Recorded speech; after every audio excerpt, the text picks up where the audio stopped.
work program West Block that he believes the rallies have an element of racism to them.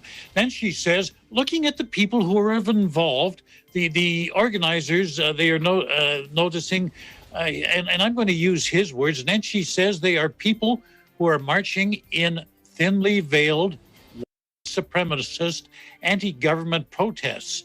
And he also expressed his frustration with these rallies, saying people refusing to wear masks and gathering in large crowds are endangering others. So they're kind of using the pandemic as I guess, a staging ground to further their political agenda of racism. He's also echoing the fears of other politicians and healthcare workers that the healthcare system is at risk, that it's in danger of being overwhelmed. Alan? You mentioned the word frustration, certainly very frustrating. So we want to shift temporarily, at least, from that storyline to something a little bit more festive. You know, summer's approaching, and normally there's gatherings, festivals, big time events. With summer approaching there, are we going to be able to expect to see people attending like how they did prior to the pandemic? Alan, that's a good question right now. Everything is pretty much in limbo. Already several large music festivals in Alberta, they've been canceled for a second year in a row. Vancouver's Pacific National Exhibition on the West Coast has also been canceled for a second year in a row. Normally, we have wall-to-wall festivals and just all kinds of outdoor occasions in the summer. Last year, there was nothing. Organizers say with crowd restrictions this year, many of these probably it's just not financially feasible to hold them. No word yet on the Calgary Stampede. You know, quite honestly, this country is going to have to be very cautious with its reopening plans. We're way behind you in terms of vaccination, and we've been through this twice before. After the first wave, we reopened quickly, then we got into a second wave. Again, I think we opened a little bit quickly. We got into the third wave. Where we're at right now, we've locked down again.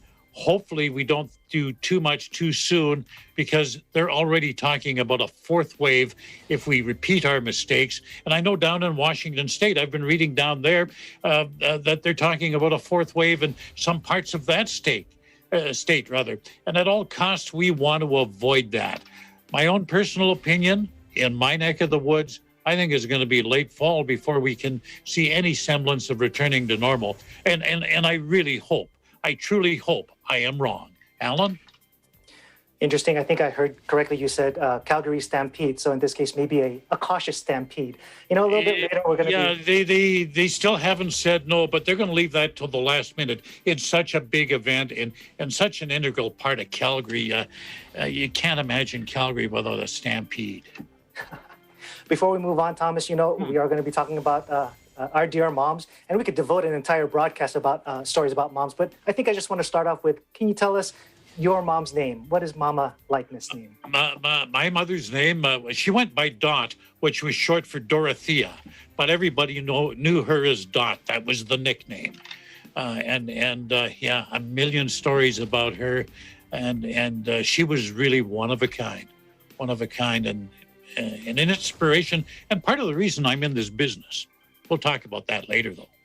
Well, we appreciate Dorothea Dot for helping point you in that direction. Thanks for the report, Thomas. You take care, Alan. Now, let's head over to the nation's capital. Eagle News correspondent Rose Papaangelis tells us about the district's expansion of its vaccination options for residents 16 to 17 years old. Rose. Thank you. DC Health announces that district residents 16 and 17 years old can now get vaccinated at walk-up sites and pharmacies across DC that are administering the Pfizer vaccine. Previously, DC Health was directing all 16 and 17-year-olds to register for a vaccination appointment through Children's National, which families can still do. However, beginning Friday, May 7, 16 and 17-year-olds can get vaccinated at the following district walk-up sites whenever they are open: Arena Stage, Fort Stanton Recreation Center, Lamont Recreation Center, Langdon Park Community Center, Rosedale Recreation Center, and Rice Demonstration Center. Safeway, CVS, and Walgreens pharmacies that are using the Pfizer vaccine can also vaccinate 16 and 17-year-olds. In addition to these walk-up sites and Children's National, 16 and 17-year-olds can also get vaccinated at MedStar Georgetown University Hospital and one medical sites. Currently, 16 and 17-year-olds are only eligible to receive the 2-dose Pfizer vaccine. In Washington, D.C., Rose Papa Angeles, Eagle News. We live in interesting times. Back to you. Thanks, Rose. Up next, updates from California and Nevada. Eagle News America will return shortly.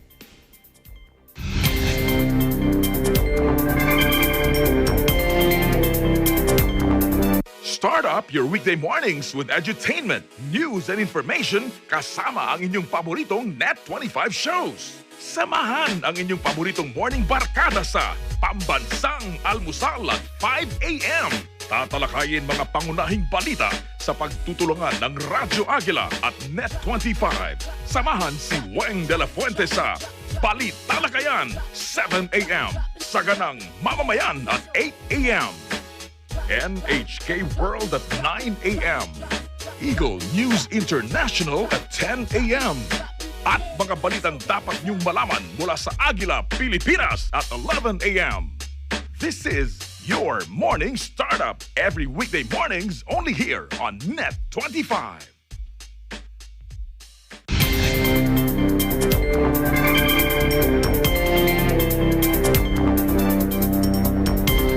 You're watching Eagle News America. I'm Alan Basoyahe in Los Angeles.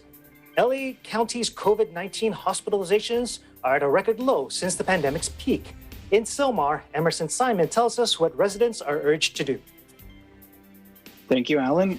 Daily COVID-19 hospitalizations dipped to record lows since the start of pandemic, according to the Los Angeles County Department of Public Health.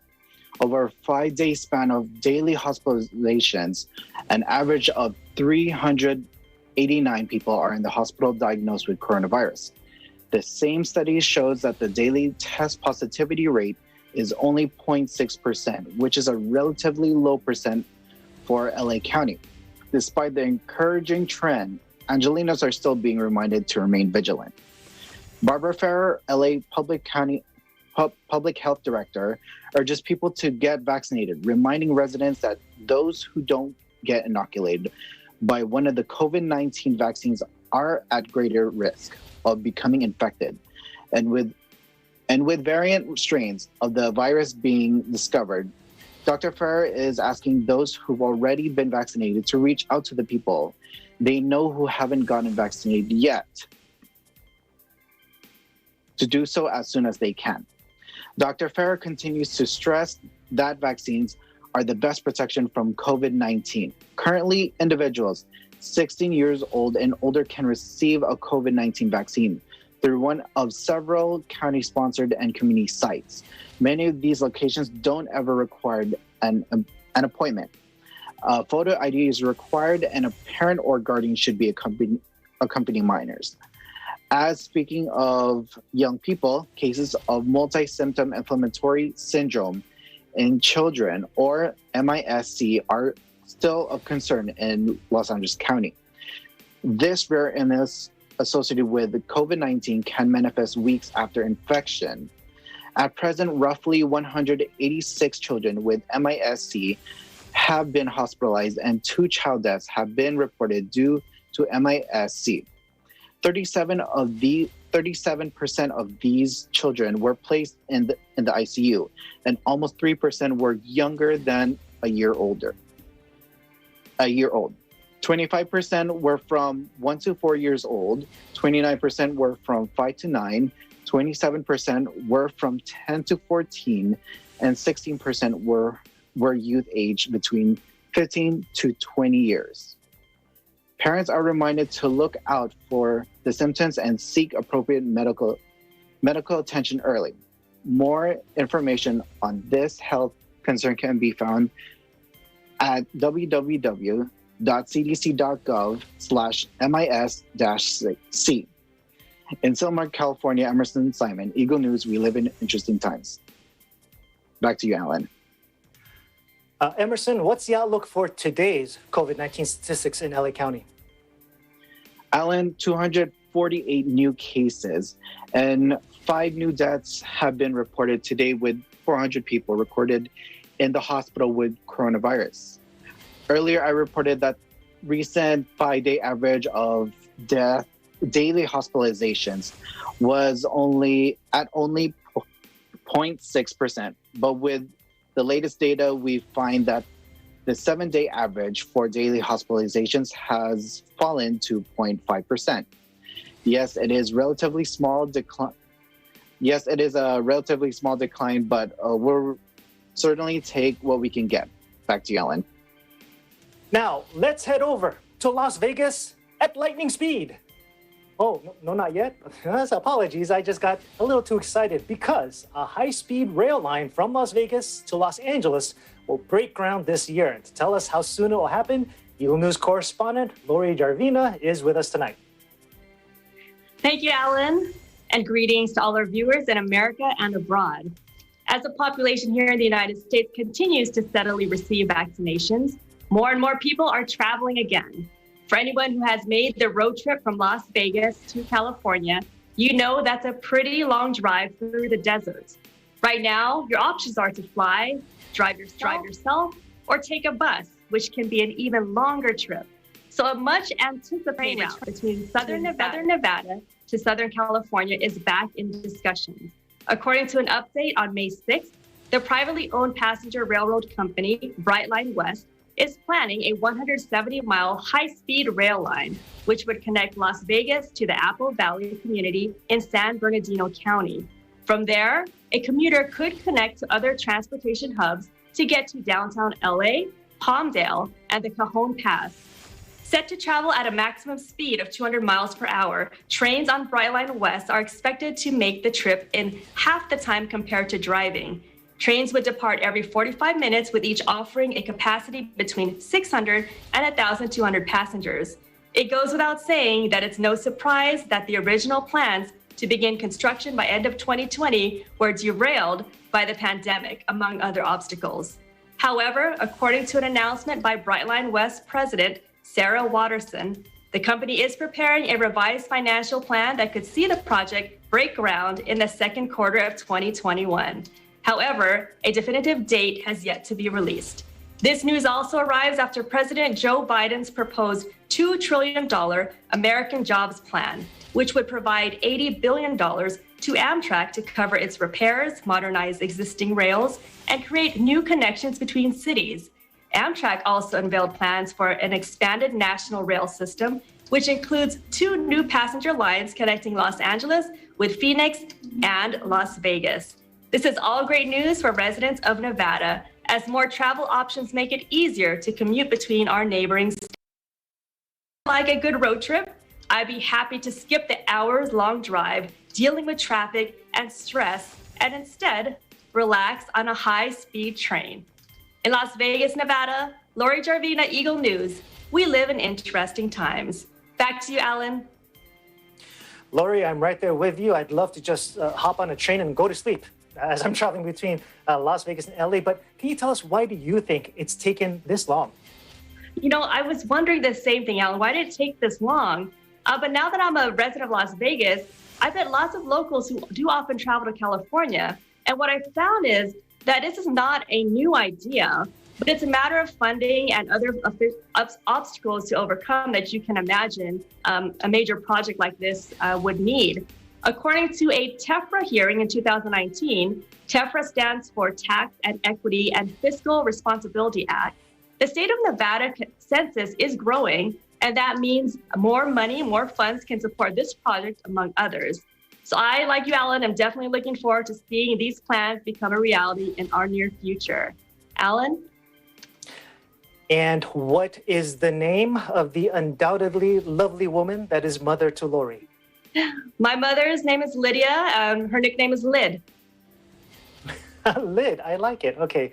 Lyd, Lydia, and Lori, thank you so much for your report. We'll talk to you in a little bit. Up next, a look into a tiny home village in Dallas, Texas, and tonight's roundtable about how we show our love to our mothers.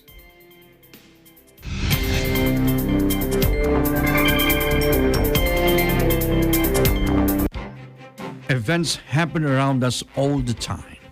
in our community, in our country, around the world. Events that affect people, move communities, or simply inspire us. Interesting events that people need to know. In these interesting times, we continue to be a competent partner in delivering news about these events. Fast, accurate, balanced. Eagle News, because we live in interesting times.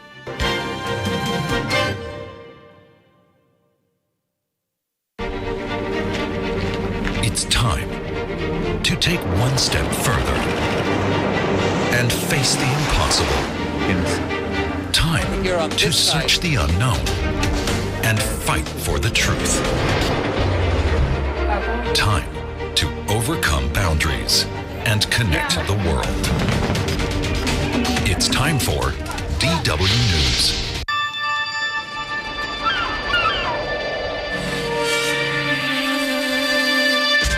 Nothing is quite as simple as it seems. To understand the world better, we need to take a closer look. Experience knowledge. Tomorrow today.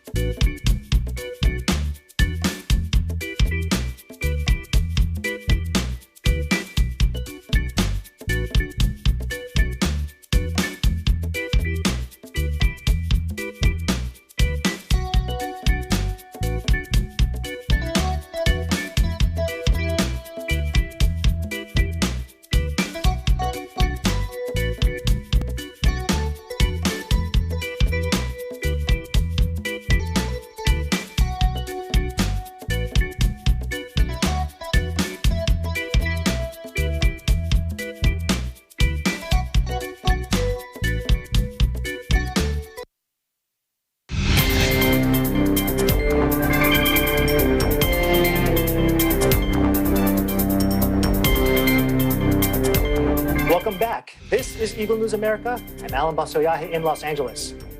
Tiny homes have definitely been a hit in recent years, and the attraction to these small but efficient dwellings doesn't seem to be fading anytime soon. In fact, the first ever tiny home village has been built inside city limits.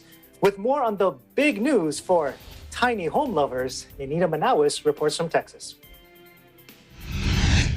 They say that everything is big in Texas, but today we're here in Lake Dallas, Texas, to see a tiny home development community. The Lake Dallas Tiny Home Village is located in the historic Lake Dallas downtown district, making it the first tiny home village built inside a city limits. The community currently has 13 lots and only accepts tiny homes on wheels with maximum sizes of 8.5 feet wide and up to 40 feet long. The tiny homes on wheels in this community must be inspected by a Texas certified inspector or certified by the National Organization of Alternative Housing or Buildsworth International. Appendix Q of the 2018 International Residential Code or IRC is applicable to tiny houses used as single dwelling units and requires all tiny houses to comply with this code unless stated otherwise in this appendix. According to IRC, a tiny house is a dwelling that is 400 square feet or less in floor area excluding lofts.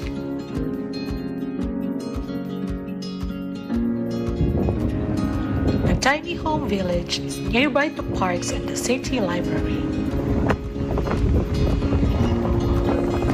It is also near to business amenities such as gift shops and eating places.